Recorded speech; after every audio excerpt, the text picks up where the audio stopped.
Hello everyone, myself Dr. S.P. Saranya, Assistant Professor in the Department of Commerce with Computer Application, working at Dr. SNS Rajalakshmi College of Arts and Science.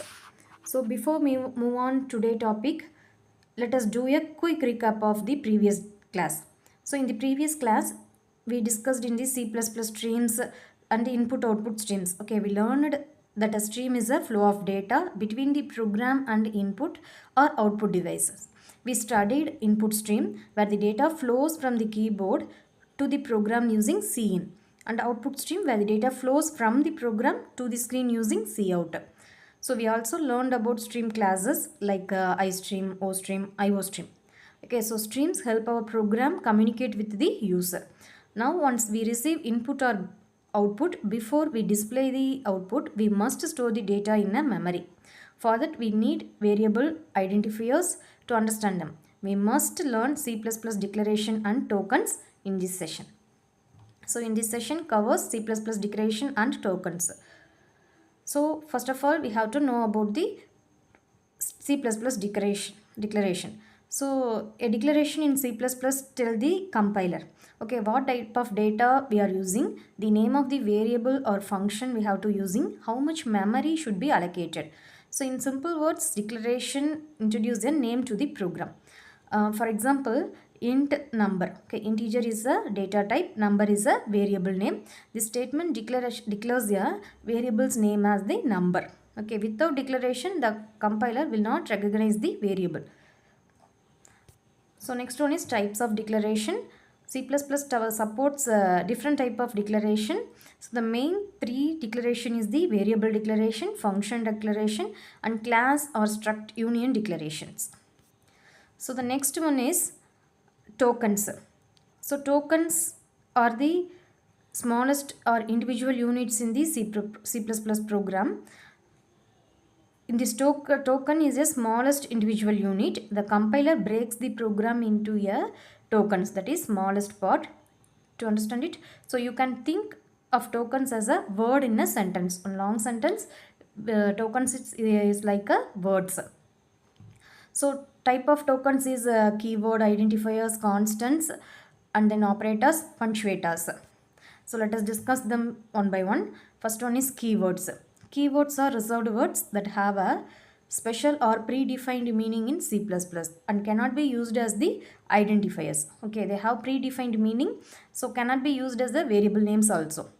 So for example, int, float, and then if, else, while, for, return, class, and more keywords are available. So for example, we cannot use int as a variable name because it is a keywords.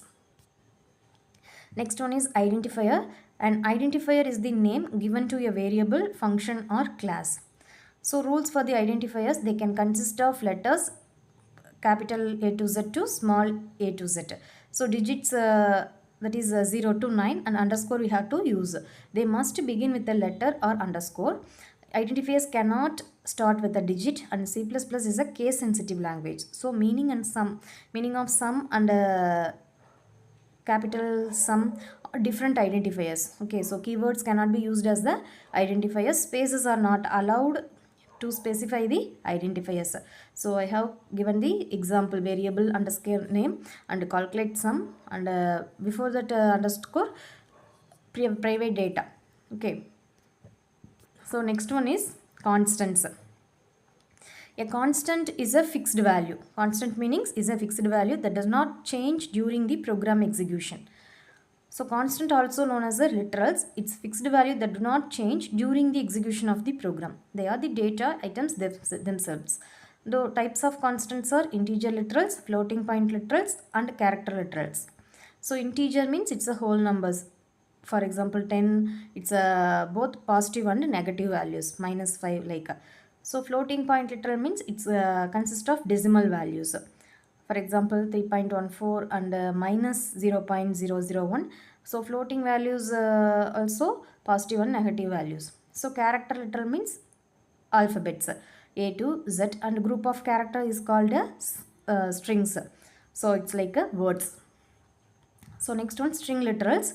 String literals are sequences of characters enclosed in a double quotes. So character literals and string literals are both are the difference. So in C++ they are treated as a arrays of a characters with a null character. It's automatically appended to the end by the compiler. For example, within double quotation hello world we have to given. So this is the string literals. Next one is operators. So operators are a special symbol. It's used to perform a operation on the data. So operation on operands, variables and values like. So they are used to build expression and define program logic. So examples of operators is arithmetic. It's basic calculations, addition, subtraction, multiplication, division, modulo divisions. So relational operator is the comparison. Okay, equal to, not equal to, greater than, less than is the relational operators. Logical means it is a and or not. Assignment means simple assignment. Okay, and then increment and or decrement operator. So next one is punctuators. It's also called as special symbols. So special symbols used for organizing the structure and syntax of the C++ program. So it have a special meaning in C++. They help the compiler understand the grouping of flow of code. So for example, semicolon, comma, and open and curly braces, parentheses. So like us.